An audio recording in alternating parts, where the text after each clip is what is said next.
So many of Donald Trump's cabinet nominees are obviously and blatantly problematic. His pick for Secretary of Defense, Pete Hegseth, has been accused of sexual assault. He denies that, of having a drinking problem, and for running two nonprofits into the ground. Then you've got Kash Patel, who comes with an enemies list. Tulsi Gabbard secretly met with Assad, and she wants to be the director of national intelligence. Bondi, for the attorney general, she was behind Trump and his election denialism in 2020. And then you have RFK Jr., who has spread so many conspiracy theories around the anti-vax movement. So yeah, these are a lot of problems, but everybody knows them. And for some reason, it's not penetrating. There are groups out there, a lot of them are backed by Democrats and Republicans, that do opposition research to get these things to come forward. I talked to the man who does a lot of this digging of dirt, finding oppositional research and getting it out there into the public conversation. That's Pat Dennis. He comes from American Bridge,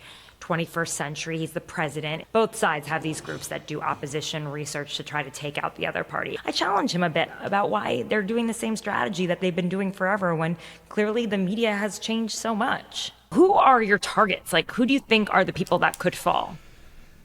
So, and again, our strategic goal, knock them out if we can. We are not under the impression that if we knock them out, Trump will come back with somebody worse. So the goal here is to knock them out if we can, but harm the Trump administration, 1 point of approval at a time. All right. They're doing these things that are bad for the American people. And these hearings are a reason to talk about that. It's a reason to talk about how Pam Bondi, when she was attorney general in Florida, some folks started investigating her donors for ripping off regular people on their mortgages, and she fired them for doing that, right? This is the kind of thing that it's just the first time we get to talk about that stuff. And then, assuming they do get through, the lackey senators vote for her, then she's going to be in government, right? And our job is still, Donald Trump needs to, that approval rating needs to come down consistently. Not because we're lying to people, not because we're manipulating people, but because he's appointing unqualified, corrupt people who don't have. So you're kind of moving the goalposts from knocking out confirmation of various cabinet secretaries to sullying the names of the cabinet secretaries and thereby Donald Trump and various senators that voted for these people down the line. If I thought there was a point where Donald Trump would give up and stop appointing people and just not have a government, then I would be laser focused on knocking people out. But yeah, our focus is making sure the American people know about the Trump administration. What are you most proud of that you dug up this during this period of time that has come out into the public that we can attribute to you and your team? Well, I always want to take credit for everything. I don't want to go against any agreements we've had with reporters. I can say you've read stuff in the newspaper that has come from us, and I'll just leave it at that. Which newspaper? Big ones. Okay. I'm not gonna burn any of the reporters we work with, especially if we have off the record agreements. So that's okay, fine. He's not going to take any credit for it, but he's going to take credit for it. I mean, I can take credit for some stuff, going back last. But I feel like again, you're saying, we dropped some big stuff in the mainstream media, which Americans no longer trust or care about anymore. But then you're like, we are talking to content creators too. But have you dropped anything big with some content creators? Yeah, well, I mean, the content creators, generally speaking, the way the media environment works, they're not on the forefront of muckraking journalism that is it immediately breaks here for the first time and drives 1 billion page views. Generally speaking, the news media drops the initial stories and the content creators talk about the news, right? So it's a two-step process. That's a cycle that you started with the fake news. So how do you get around? When you start with the fake news, then they can say, as Pete Hegseth has been saying in his confirmation hearings, that's fake news, that's fake news, that's fake news. You've started with the problem that you have to. They're not the problem, but the problem in they don't have credibility anymore. And it's a fact. So you're giving valuable information to people that don't have credibility. In the same way that Kamala Harris probably would have been well suited to talk to Joe Rogan because he has so much credibility. Why not drop a big story with Joe Rogan? Or do you just don't think he would take it? Well, Joe Rogan, I don't think even is set up to take a 13-page documents hit about somebody being corrupt.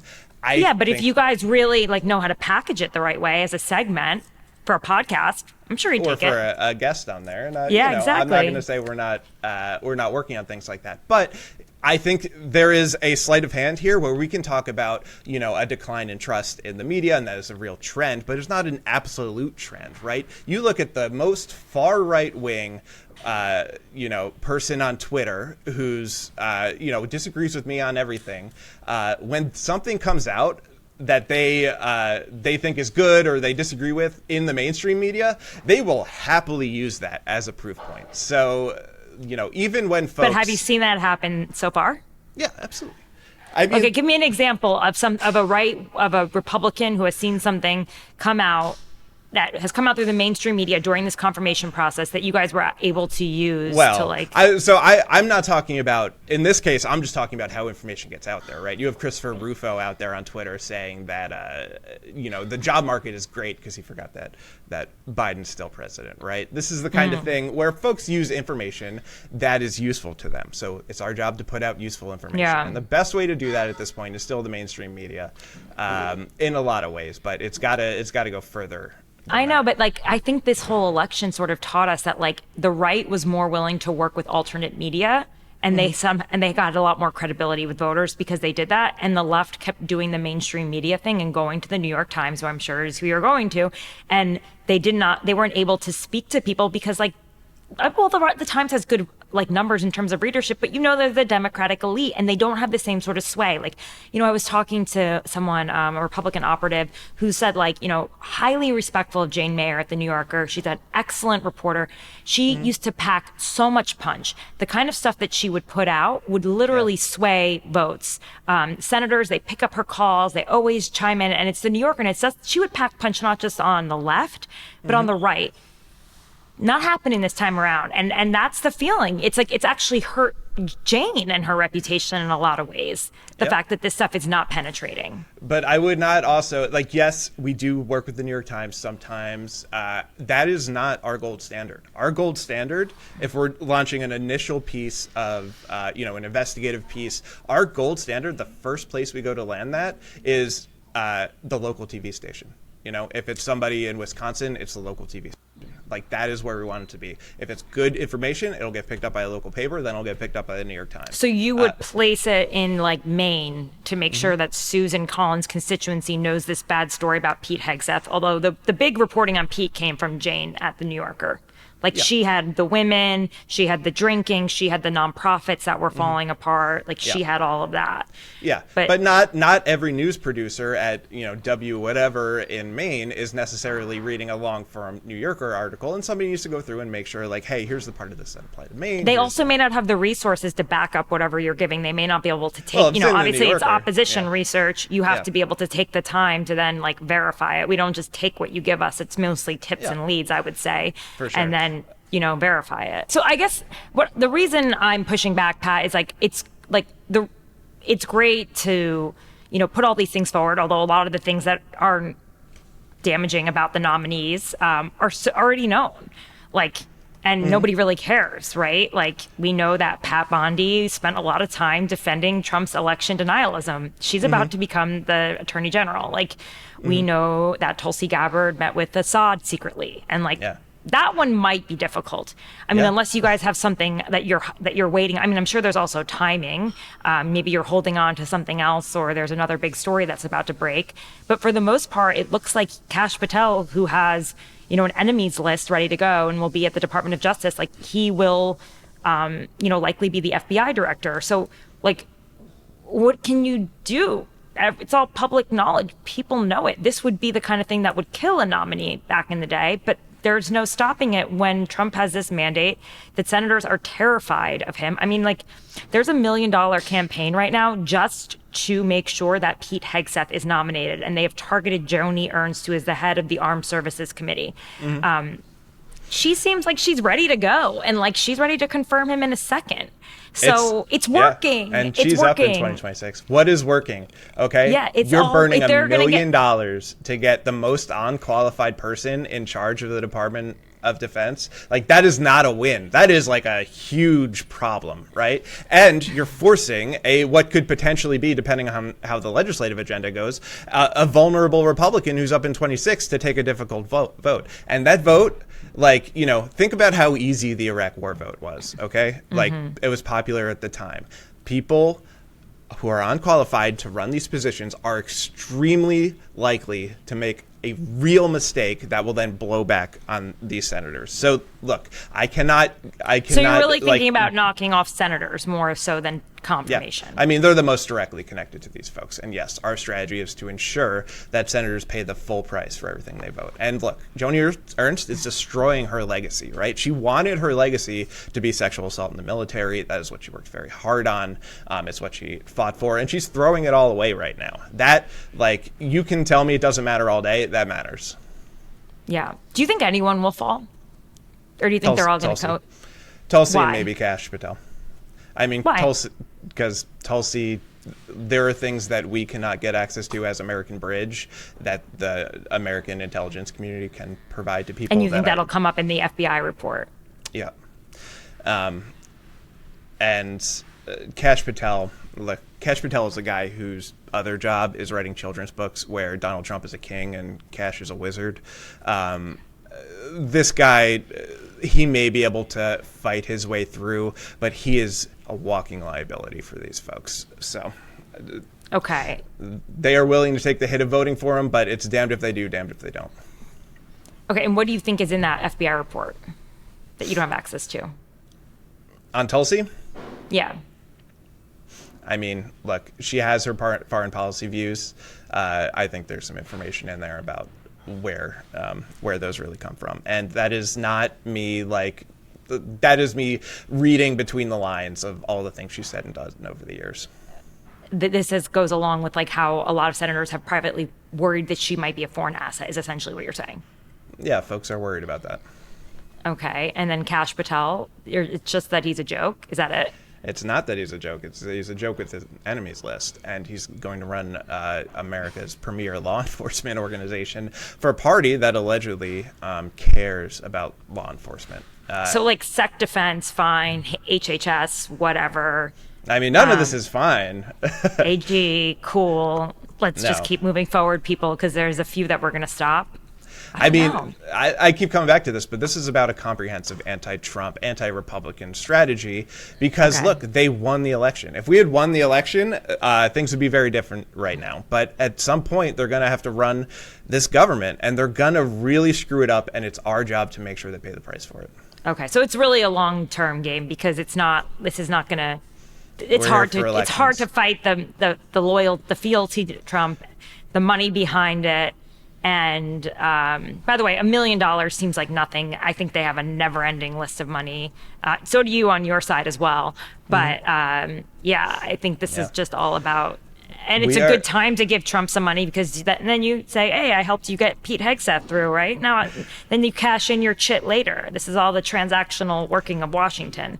Yeah. So, which a lot of people think that nobody cares about the transactional working of Washington anymore. People care. People care about inflation more, potentially. We'll see if Trump decides through his tariff plan to bring back inflation, which we've pretty much gotten under control.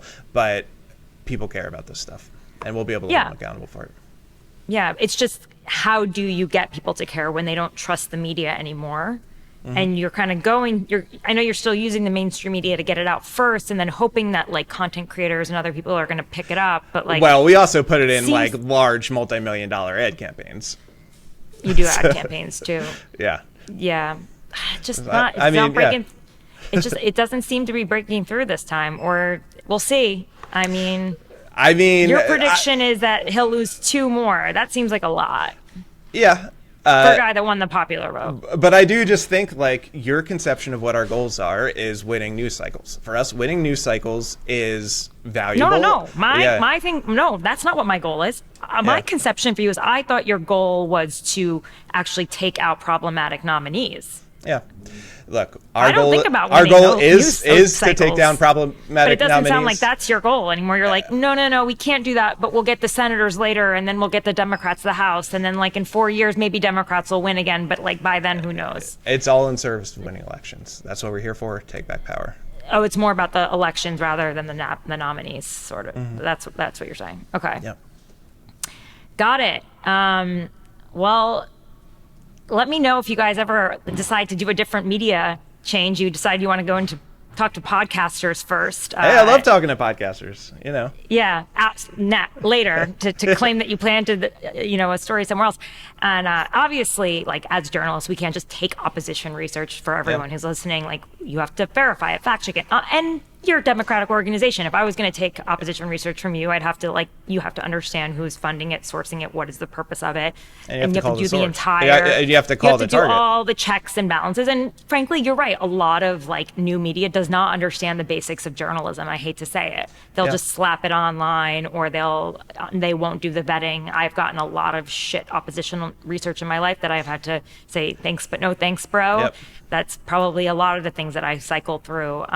But and that's a real vulnerability, right? If you give it to somebody who's not equipped to vet it, you're potentially in a situation where you could have a great attack that is mishandled the first time, and it allows them to push back against it in a way that disqualifies the entire attack. So we're really careful about that. Yeah.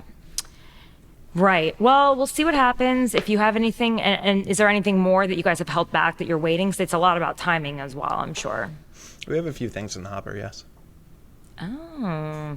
Here, one more last thing before I jump off with you, because I do think this is interesting, and it's kind of been underreported, or at least people haven't noticed this.